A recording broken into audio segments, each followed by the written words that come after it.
Ei, deixa o like aí, pô. Se registra no canal e, se possível, ative o sininho. Assim você nunca vai perder nenhuma história. E veja bem, isso também faz com que as criaturas que espreitam à noite não fiquem observando você. Tô zoando, galera. Como é que vocês estão? Tudo certo? A história de hoje fala sobre um caminhoneiro que vai presenciar algumas coisas estranhas nos seus trajetos, né, de entrega de caminhão e etc. E é importante ressaltar aqui que eu, pessoalmente, acredito muito nessas histórias de rodovia, porque eu já escutei algumas de pessoas que trabalham com isso e sempre tem uma coisa estranha acontecendo, principalmente em áreas onde não tem como filmar, onde o GPS não pega, onde não tem rede de internet, não tem sinal de celular. E é isso, galera. Espero que vocês gostem e let's go! Passei pouco mais da metade dos meus 54 anos dirigindo um caminhão Peterbilt. Galera, pra quem não sabe, esse é o caminhão do Optimus Prime, tá? Já transportei de tudo, desde comida congelada até produtos químicos industriais, por praticamente todas as rodovias interestaduais deste país. Com o tempo, viagens de 12 horas já não parecem tão ruins assim. Quando você passa tanto tempo na estrada, o mundo começa a encolher tanto que se resume a você, ao brilho dos painéis e ao ruído branco e hipnótico dos pneus encontrando o asfalto. Uma coisa é fazer viagens de carro que duram só algumas horas, indo de uma cidade para outra, mas a maioria de vocês não passa tempo suficiente nas zonas mortas. Zonas mortas são aqueles trechos de estrada em que o GPS vira um triângulo azul inútil e o sinal do celular despenca para um vazio escrito sem serviço. Nós, caminhoneiros, vivemos nessas zonas. Se você já cruzou essas zonas por tanto tempo quanto eu, provavelmente já viu coisas estranhas, caminhões abandonados em valetas, restos esqueléticos de sedãs queimados, um caroneiro que parece desaparecer quando você passa por ele, o cheiro de cobre velho enchendo a cabine abafada, ou o som de estática saindo de um rádio quebrado. Sobrevivi às zonas mortas o suficiente para dizer que tudo isso está ligado. Tudo isso se relaciona com a estação de rádio 444 AM. Se você trabalha no turno da noite, faz longas viagens ou é apenas alguém voltando para casa tarde demais, precisa me escutar. Às 4h44 da manhã, se você estiver no coração de qualquer zona morta dos Estados Unidos, seu rádio esteja ligado ou desligado ou quebrado, ele vai se sintonizar sozinho na estação 444 AM. No início, a estática irá entrar violentamente, e logo ela irá se acalmar e então revelará uma voz que ainda somos meus sonhos até hoje. Nós costumamos o chamar de O Despachante. Ele tem uma voz como a de um DJ de jazz da madrugada, suave, profissional e confiante. Ele nunca toca música alguma na estação, mas ele lê um manifesto.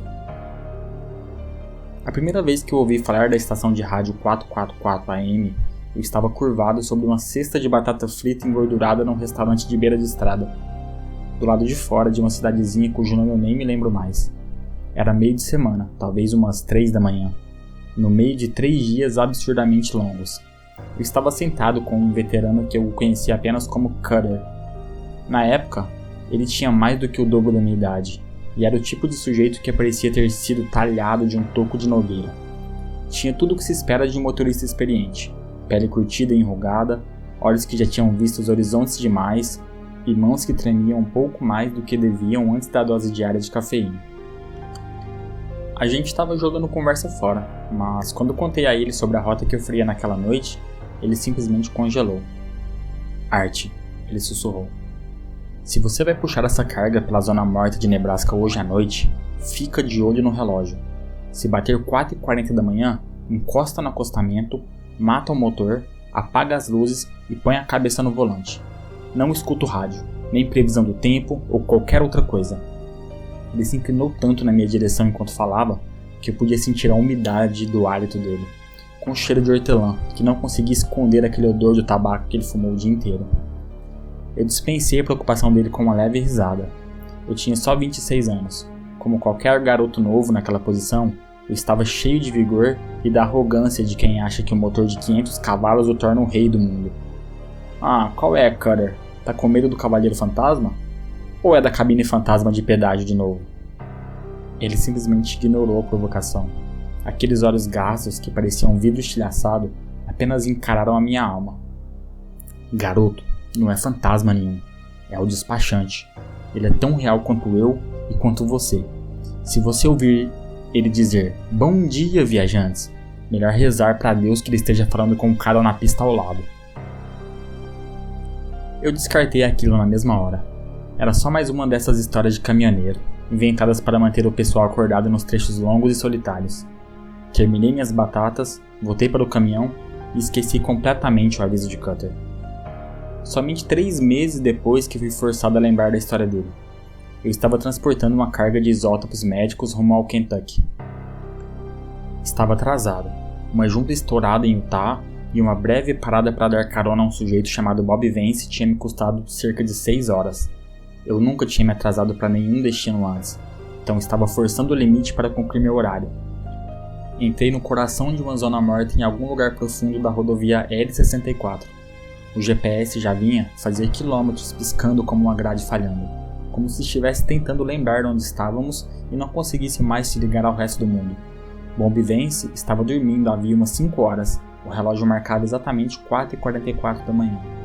Aos poucos, o silêncio dentro da cabine virou pressão. Meus ouvidos estalaram do mesmo jeito que acontece quando se desce uma serra íngreme. Só que ali a estrada era plana como uma tábua.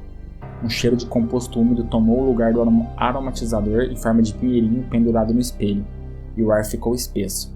Então o rádio chiou um som rítmico e pulsante. Parecia um par de pulmões gigantes respirando pelos meus alto-falantes vagabundos. Fui desligar aquela porcaria para não acordar Bob, mas percebi que o visor não mostrava a estação que eu tinha deixado programada. Em vez disso, mostrava uma frequência que nenhum rádio conseguiria alcançar. Estação 444 AM. Um baque pesado e mecânico ecoou pela cabine, como o som de um cabo auxiliar sendo conectado a uma caixa de som já à espera. A estática foi cortada e se transformou num silêncio denso. Então uma voz preencheu o espaço. Era uma voz profunda, calma, ressonante, dessas que pertencem a um sistema de som caríssimo. Bom dia, viajantes, disse a voz pelo alto-falantes. Não havia música, só aquela saudação suave e confiante. Uma saudação que sugou todo o ar da cabine. A neblina está descendo rente ao vale, e o concreto está particularmente frágil hoje. Temos uma agenda pesada, e a estrada está pedindo um reforço extra. Vamos ver quem vai ajudar a manter o fluxo. Pensei em encostar. Eu devia ter ouvido as instruções do Cutter, mas estava hipnotizado por uma fascinação mórbida. O que aquela voz queria? O que aquilo significava? As linhas brancas da estrada passaram borradas com uma constância quase tranquilizadora. Eu me sentia apenas um passageiro dentro da minha própria cabine. O som de papel amassando, seguido de alguém limpando a garganta, veio antes das palavras seguintes da voz. Gregory Miller, 47 anos, dirigindo um Mac. Passagem liberada. Você está indo bem, Gregory. Tire esse pé pesado do freio. Você está autorizado pelos próximos 96 km. Passagem liberada. Foi dito de um jeito quase robótico, mas a voz continuou. Diane Halloway, 33 anos, dirigindo um Hyundai. Passagem liberada. Um pequeno tremor na direção, Diane. Não se preocupe, vai passar. Seu trânsito foi concedido. Aqueles nomes pareciam tão reais naquele fim de mundo, como se eu estivesse ligado a todos eles. E então ele continuou. Larry Smith, 68 anos, dirigindo um Lincoln. Passagem liberada. A estrada agradece a sua pontualidade, Larry. Siga em frente. A voz fez uma pausa. Ouvi o leve som de uma página sendo virada. Era um ruído nítido de papel, absurdamente real. E para o nosso último convidado da manhã, nossa saída. A voz se interrompeu por um segundo. Robert Vance, 19 anos, no banco de passageiro de um Peterbilt. Bob, vejo que você ainda está tentando encontrar seu lugar no mundo. Hoje é o seu dia de sorte. Precisamos de alguém com a sua elasticidade. Virei a cabeça bruscamente para a direita. Bob, roquejei. Bob! Tentei sacudi-lo para acordá-lo, mas o som da trava da porta do passageiro clicando freneticamente fez meu trabalho por mim. Bob, você tem uma estrutura jovem tão boa, ronronou a voz. A rodovia L-64 está um pouco fina perto das juntas de dilatação. Enquanto a voz falava, o cinto de segurança dele começou a apertar. Ele não conseguia gritar. embora o rosto dele se contraísse tentando. O cinto esmagou os pulmões dele sem esforço algum, prendendo ele no banco. Apertava mais a cada respiração forçada. Os olhos, arregalados, vermelhos e saltados, estavam cheios de um pânico primal que só aparece em quem sabe o destino que o espera. As achaduras da estrada estão ficando maiores, Bob. E você é exatamente a cola que precisamos, disse a voz, sorrindo pelo tom. Eu queria reduzir e encostar, mas o caminhão seguia firme. O volante estava travado e o piloto automático não podia ser desligado. Então ouvi o metal da porta dele sendo rasgado, como se alguém abrisse uma lata de sardinha. O barulho do metal retorcendo violentamente se sobrepôs à suavidade da voz do despachante, mas nenhum vento entrando podia ser ouvido. Apesar da velocidade que estávamos, havia apenas um vazio da escuridão devoradora onde a porta deveria estar. O banco sob ele começou a inclinar na direção do vazio aberto. As pernas dele, meu Deus, aquele som, se desenrolaram como se fosse um barbante.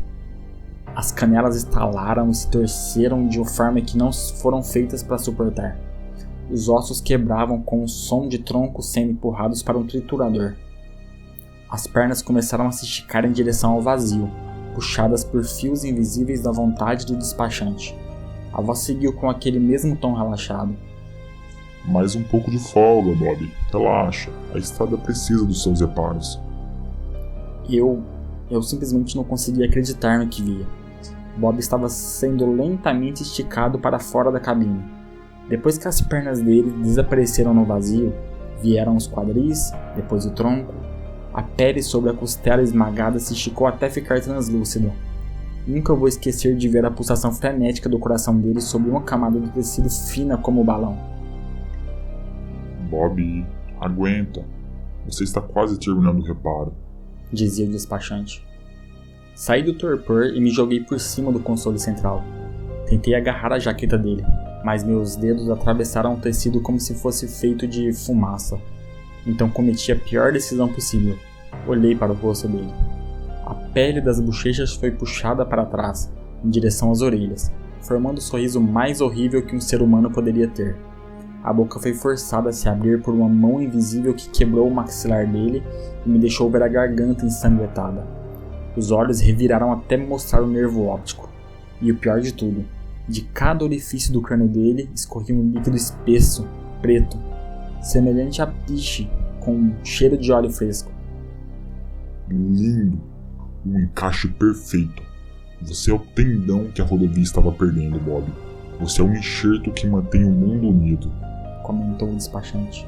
Com um último e violento baque que sacudiu toda a carreta, Bob foi arrancado do banco e simplesmente sumiu. Ele não bateu no asfalto nem rolou para uma vala. Simplesmente virou resto de matéria vermelha e crua, espalhado sobre o vão da porta, antes de ser absorvido pela escuridão da estrada. Ainda me lembro do rosto dele, tomado de dor, enquanto se esticava além de qualquer possibilidade física. A porta se endireitou sozinha e bateu. A trave clicou mais algumas vezes e então o ruído branco da borracha encontrando o asfalto voltou. O cheiro de cobre velho estava tão forte que eu engasguei, vomitando sobre o volante. Meu espasmo fez o volante se soltar daquele controle invisível, e percebi que finalmente podia reduzir a velocidade. Olhei para o banco do passageiro e ele estava impecável, sem sangue, sem tecido rasgado, apenas uma leve marca onde um garoto de 19 anos estivera dormindo 30 segundos antes. A voz suave do despachante voltou uma última vez. O pedágio foi quitado, a estrada está lisa, as linhas estão retas e o manifesto está encerrado até amanhã. Dirijam com cuidado, ouvintes. Nos vemos no próximo marco. E então, o relógio marcou 4h45 da manhã. A estática respirante voltou por um breve instante, antes de sumir de vez. Finalmente, encostei o caminhão no acostamento. Meu coração disparava tão forte que achei que fosse morrer de infarto antes mesmo de conseguir parar o veículo. Fiquei ali por 3 horas, esperando o sol nascer e recusando a tentação de olhar para os espelhos. Eu simplesmente sabia, com uma certeza aterrorizante, que se olhasse nos retrovisores laterais, não veria a rodovia atrás de mim. Veria Bob Vance, esticado sobre o asfalto, segurando a estrada inteira para que eu pudesse continuar dirigindo. Foi preciso todo o resto de força que me sobrava para ligar para a polícia rodoviária. Eu não saí do lugar. Esperei que viessem até mim, torcendo para que vissem em mim que fosse uma fração do horror que eu acabara de testemunhar. Quando chegaram, eu disse que um coroneiro chamado Bob Vance tinha caído da minha cabine. Eu não podia contar a verdade. Iam achar que eu estava bêbado, drogado, sei lá, qualquer coisa, então me prenderiam. Eles vasculharam quase 50 km de acostamento. Não encontraram uma gota sequer de sangue. Não havia nenhum sinal de que Bob tivesse existido. Quando os policiais me disseram que não tinham encontrado nenhum vestígio dele, eu congelei. Tive medo de que achassem que eu estava louco ou que eu tivesse matado. Achei que certamente perderia meu emprego, não só por atrasar pela primeira vez, mas por ser preso por uso indevido de recursos do Estado. Respondi apressadamente a cada pergunta deles, torcendo para que aquela sempre fosse a última. Por fim, disseram que eu estava liberado para seguir viagem. Sem pensar duas vezes, saí daquela zona morta o mais rápido que consegui. Passei os 3 anos seguintes dirigindo em transe, incapaz de esquecer o Bob Vance. Meus olhos sempre iam além das linhas brancas. O ritmo lento deles passando entre meus pneus sempre me lembrava dos últimos batimentos do coração dele. Disse a mim mesmo, inúmeras vezes, que tudo não passara de uma grande alucinação. Talvez monóxido de carbono na cabine por algum vazamento no escapamento. Pensei em tudo, menos na verdade. E, depois de uns 5 anos, acabei me convencendo de que Bob nunca existiu.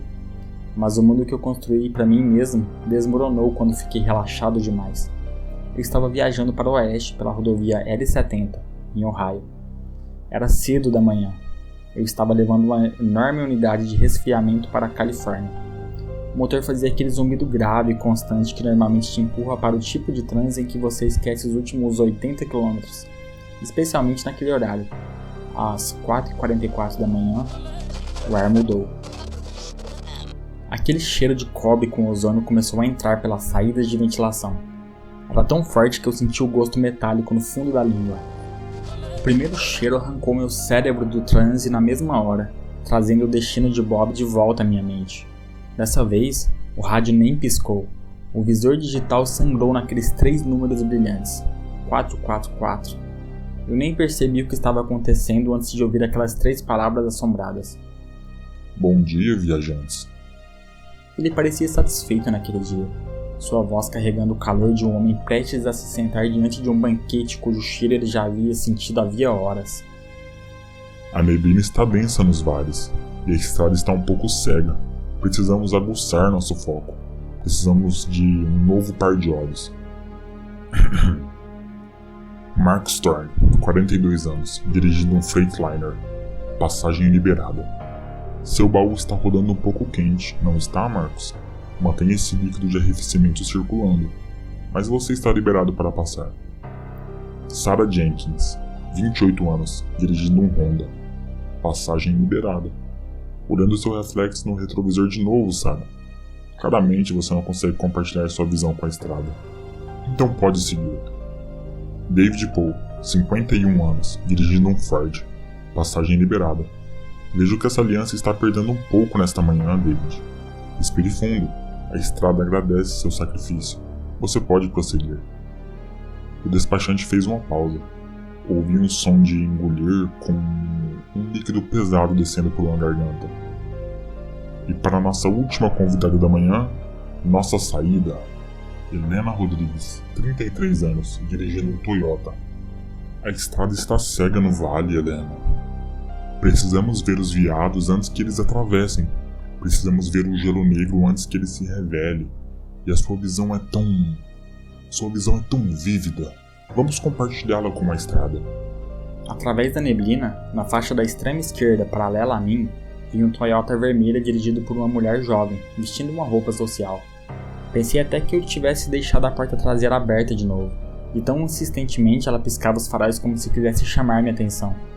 Parecia cansada demais para a idade.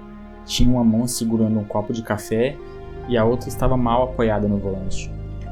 No instante em que meu olhar foi atraído para ela, vi o rosto dela mudar de exaustão para uma confusão enlouquecida no momento em que o nome dela foi lido pela voz do rádio. Assim que o despachante terminou a frase, ela largou o café como se estivesse quente demais. mas em vez de se encolher de dor, levou a mão aos próprios olhos num desespero frenético, enquanto o carro seguia perfeitamente entre as faixas.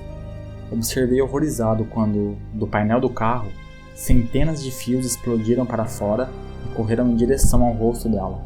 Todos foram direto para os canais lacrimais. A boca de Helena se abriu num grito apavorado que eu conseguia ouvir pelo rádio, por cima da voz suave do despachante. Vi os olhos dela começarem a brilhar com aquela mesma luz doentia, amarelada, que vinha dos velhos faróis do carro. Não pisque, Helena. Não queremos perder nada, incentivou o despachante. Os fios lentamente puxaram os globos oculares dela para a frente. Os nervos ópticos se esticaram como caramelo pelos espaços do painel, enquanto o corpo dela convulsionava violentamente e fumaça saía do crânio. Os faróis do carro perderam a força, até apagarem por completo. O carro foi desacelerando e ficou para trás. Fiquei encarando o espelho lateral do motorista, esperando ver o que aconteceria em seguida, sem conseguir manter a atenção na estrada à frente. Então os faróis voltaram a acender, mas a luz que saía deles revelava um horror que eu queria poder esquecer. Os globos oculares ensanguentados dela cresceram e preencheram os espaços onde antes ficavam os faróis. Cada um emitia a mesma luz amarela opaca das lâmpadas do carro, mas foram ficando cada vez mais brilhantes, até virarem 2 fachos de laser branco e incandescente, cortando a neblina como se fosse manteiga. Desviei dos olhos daquele horror e do clarão refletido no meu espelho, e então olhei para a frente e percebi que a neblina pela qual dirigíamos havia quilômetros simplesmente tinha desaparecido. Lindo! A estrada nunca foi vista com tanta clareza. Consegue sentir o horizonte, Helena? Agora é você quem observa o caminho. Você é a luz que guia os outros para casa. Ainda tive curiosidade suficiente para olhar para trás, para ver o que restava de Helena. Quando ela começou a me ultrapassar, ela era uma casca. A cabeça estava tombada para trás e as cavidades vazias dos olhos brilhavam com eletricidade residual. O corpo estava enegrecido e ressecado. A boca permanecia aberta em um grito eterno. O sedã que ela dirigia não saiu do curso em nenhum momento, enquanto afundava lentamente na estrada. O metal do carro foi se achatando e se tornando parte da superfície do asfalto, até não restar nada além de um trecho perfeitamente liso e brilhante de pavimento. A voz no rádio soltou um suspiro satisfeito. O vale está limpo. As linhas de visão estão perfeitas. A estrada agradece seu sacrifício, Helena. Lembrem-se de dirigir com cuidado, minha gente. Nos vemos no próximo marco. Passei incontáveis vezes por aquele mesmo trecho depois do incidente. Nunca mais vi neblina como naquela manhã, mas toda vez me lembrava do destino terrível que Helena sofreu. Cerca de 1 ano depois, me vi numa lanchonete 24 horas em West Virginia. Era o tipo de lugar onde as luzes fluorescentes fazem mais barulho que os refrigeradores, o café tem gosto de ácido de bateria e as garçonetes não estão nem aí pra você. Eu estava sentado num box de canto com outros 2 dinossauros da estrada, James McCann, um cara que dirigia havia mais tempo do que eu estava vivo, e um sujeito mais novo chamado CJ. A conversa já tinha acabado antes mesmo de passar 1 hora. Nesse tempo, CJ já tinha tomado café suficiente para fazer a xícara de cerâmica bater na mesa toda vez que ele a pousava. Quase deitei meu caminhão perto do trecho de Clint Mountain na semana passada, disse ele, tentando puxar assunto. Peguei aquela curva longa onde a neblina fica espessa o bastante. As luzes do painel começaram a pulsar em vermelho e, então, o rádio simplesmente ligou sozinho. Eu nem toquei no botão. Nesse momento que meus olhos recaíram sobre ele. Lembra que estação estava sintonizado, garoto? 444, sussurrou CJ. Eu tentei desligar, mas não desligava. Os alto-falantes só respiravam. Então aquela voz veio, suave e profunda. Ele chamou meu nome, ele sabia a minha idade, sabia até o caminhão que eu dirigia. James pousou o garfo devagar, até ele trocar o prato com um clique deliberado. Finalmente ergueu o olhar duro e vazio. Ele te chamou de saída? Não, soltou CJ. Ele só disse passagem liberada. Mandou eu cuidar do alinhamento na faixa e concedeu meu trânsito. Assim que ele disse isso, a neblina simplesmente se abriu como se mãos invisíveis estivessem puxando. Isso não foi pane, CJ, disse James com a voz áspera, inclinando-se sobre a mesa até a sombra dele engolir o prato do garoto. Este é o manifesto.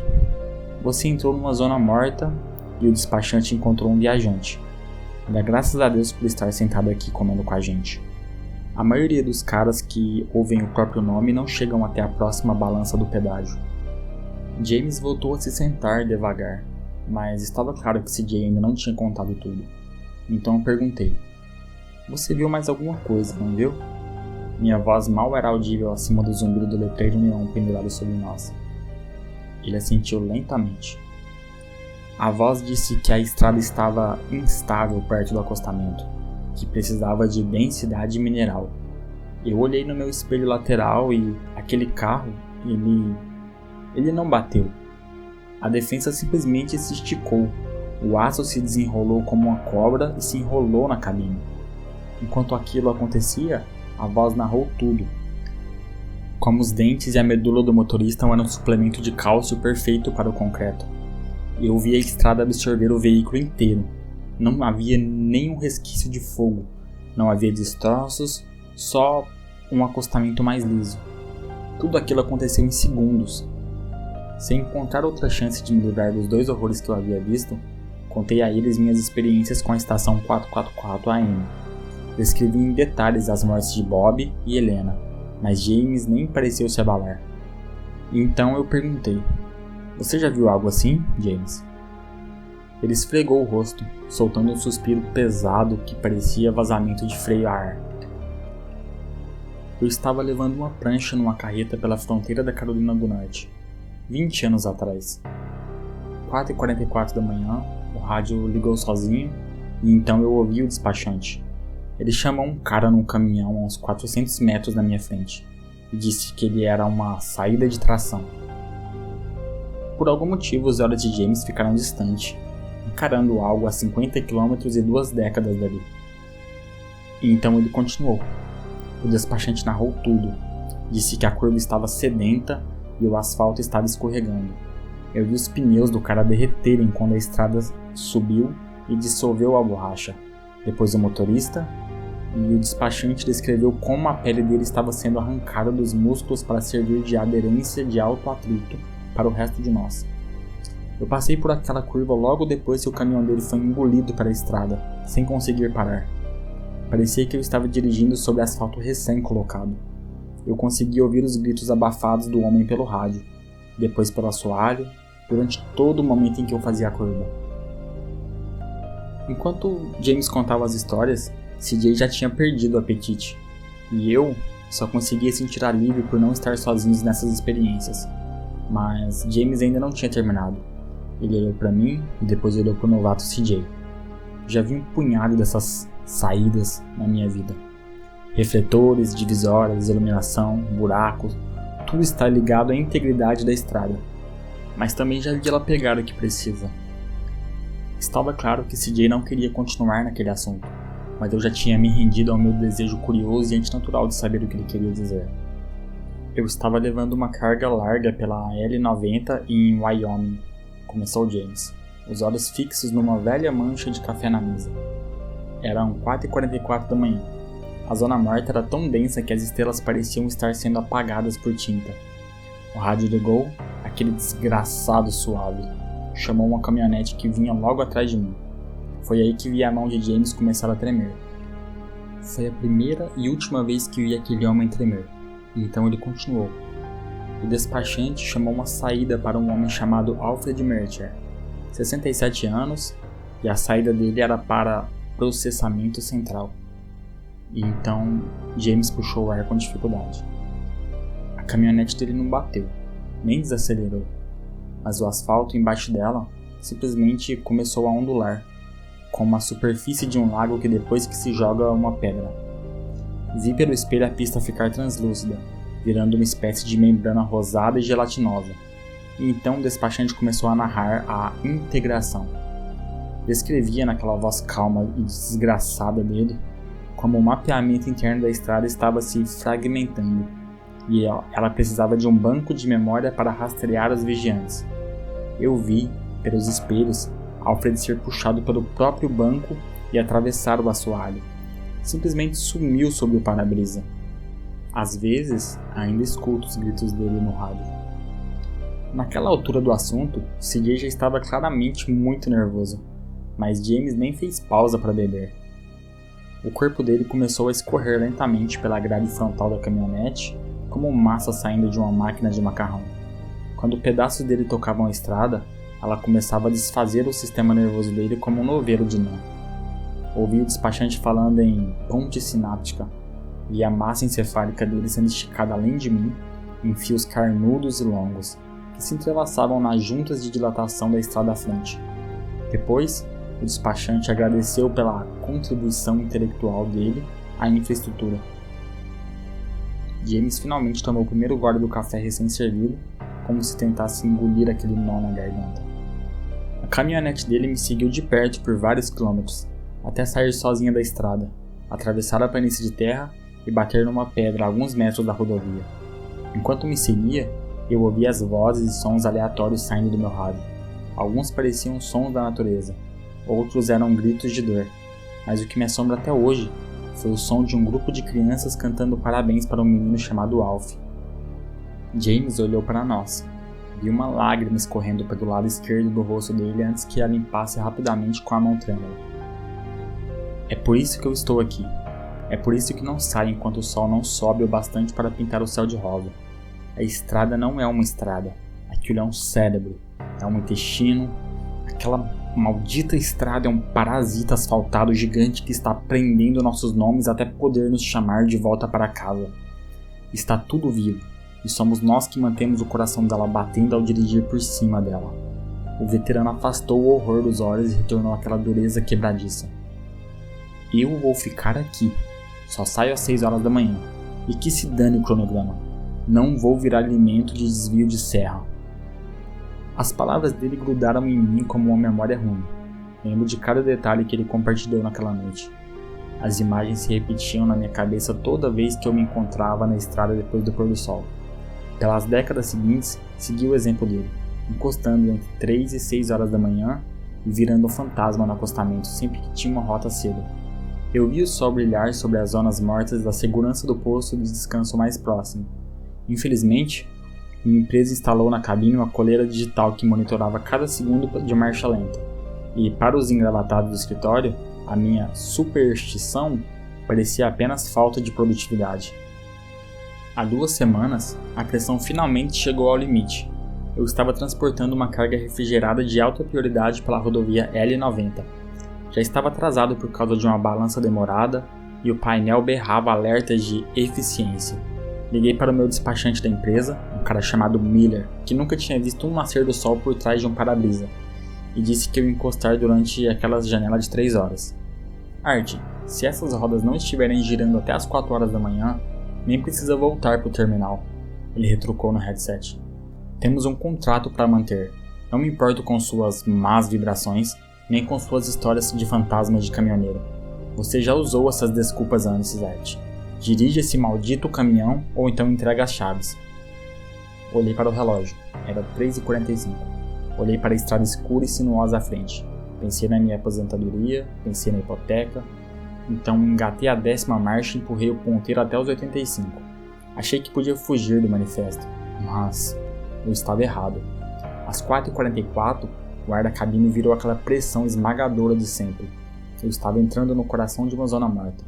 O visor do rádio sangrou os mesmos 3 números brilhantes e a estática rítmica cedeu lugar à voz que eu mais temia. Bom dia, viajantes.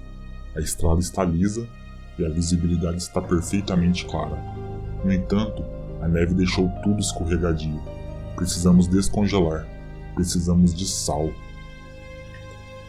Ele passou pela lista com um tom calmo e profissional de sempre. Estava passando pelos nomes cujo ele já deu permissão de viagem em algum outro momento dentro de uma zona morta. Esqueci todos os outros nomes no instante em que eu ouvi aquele que importava. Arthur Holm, 54 anos, dirigindo um Peterbilt, passagem liberada. Sentimos sua falta, Art. A estrada aprecia um visitante recorrente. Seu trânsito está liberado pelos próximos 32 km. O asfalto diante do meu caminhão se transformou numa membrana transparente e pulsante, parecendo quartzo molhado. O farol alto atravessava aquela película fina, revelando todos os detalhes horríveis. Pelos próximos 32 km, a interestadual virou uma veia gigantesca e pulsante, estendida sobre uma vala de horror absoluto. Todo o pneu faz um zumbido rítmico sobre o asfalto, mas os meus soavam úmidos, orgânicos. Faziam um ruído asqueroso de sucção a cada rotação, como se eu estivesse dirigindo por uma poça longa e rasa. Então percebi que os refletivos embutidos na pista não eram de plástico nem de vidro. Eram olhos humanos preservados e reflexivos, arrancados de saídas anteriores e conectados ao substrato. À medida que meu caminhão de 20 toneladas passava por cima, eu os via, pupilas dilatando e acompanhando os sulcos dos pneus com o medo desesperado e primitivo de serem esmagadas. As linhas brancas eram longas tiras achatadas de osso humano, prensadas e incrustadas para marcar o caminho. Eu conseguia ver a textura porosa de cada osso através da pele fina e transparente da estrada que os mantinha no lugar. Sob aquela membrana clara, um fluido escuro e viscoso se agitava com a lentidão de uma correnteza submarina. Ele carregava uma mistura de detritos, desde compactos enferrujados de épocas além da minha, até semi-reboques triturados e o que só podia ser reconhecido como corpos humanos semi-digeridos. Tudo estava suspenso numa massa rosada e gelatinosa, agindo como células numa corrente sanguínea transcontinental. A cada poucos quilômetros, o rádio explodia com o som de saída daquele dia. Dessa vez, era uma mulher mais velha chamada Elsie.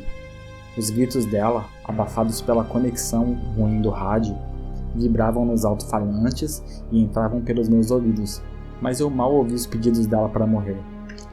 Eu apenas observava enquanto o sacrifício dela era processado e injetado naquela massa para servir como descongelante do trecho da montanha adiante. O sal de Elsie agora tornará a estrada menos escorregadia para os outros viajantes. Agradecemos seu sacrifício, Elsie, e aos nossos ouvintes fiéis, nos vemos no próximo marco, comentou o despachante, com a voz fria e satisfeita. Durante aqueles 32 quilômetros, eu fui um passageiro dentro do meu próprio caminhão. Não tinha controle sobre o volante e a velocidade ficou travada em 70 por hora. Fui forçado a encarar aquela massa de carne, osso e metal que seguia abaixo de mim. Cerca de 15 minutos depois de o despachante encerrar a transmissão daquela manhã, a veia transparente voltou a ser estrada negra e opaca de asfalto. O caminhão começou a desviar, então agarrei o volante, retomei o controle e segui em frente. Cheguei ao terminal às 7 horas da manhã. Miller me esperava com um sorriso arrogante no rosto, porque eu tinha chegado 15 minutos antes do prazo. Ele começou a zombar das minhas superstições, mas eu nem deixei ele terminar. Joguei a chave aos pés dele. Acabou, eu disse com uma voz tremenda de um terror que ele jamais seria capaz de entender. Não vou dirigir mais nem um metro nessa merda. E essa estrada, Miller, ela está viva. Eu prefiro morrer de fome no barro a passar mais um segundo servindo de impulso vital para esse pesadelo asfaltado. Ele me chamou de louco e ameaçou me queimar com todas as outras transportadoras do país, mas a voz dele parecia uma estática distante comparada à memória da estrada. Desde então, eu estou desempregado, trancado em casa, com medo até da rua que leva até minha garagem. Eu estou implorando. Se ainda restar em você qualquer instinto humano, fique longe das interestaduais. Evite os pedágios, os desvios e as rodovias. Se precisar viajar, por favor, vigie o relógio com fervor religioso. E se o sol ainda não estiver nascido e você vir seu GPS começar a piscar rumo ao vazio, volte. Não deixe a frequência 444 AM encontrar você. Estou implorando para que me escute, porque toda vez que você atravessa essas zonas mortas, você não passa de um nutriente em potencial para a estrada. Ela aprende com você, ela aprende sobre você, e você é a única coisa que mantém esse parasita continental vivo, pelo bem da sua alma e da sua pele. Por favor, apenas fique longe dessa maldita estrada. Cara, eu achei essa história sinistra demais, meu. É a segunda vez que eu tô lendo ela, né? Porque primeiro eu leio pra ver se eu vou gostar pra trazer aqui pro canal. E, cara, foi como se eu estivesse lendo a primeira vez. E eu fico pensando, isso aqui daria um filme muito massa, né, cara? Galera, é isso. Comenta o que você achou aí. Se tiver alguma sugestão, bota aí nos comentários. Se você chegou aqui, fala tu, é porque eu te prendi por 40 minutinhos e eu mereço o teu likezinho, né? Dá um likezinho aí pra mim, vai dar um biscoitinho. Obrigado e até a próxima!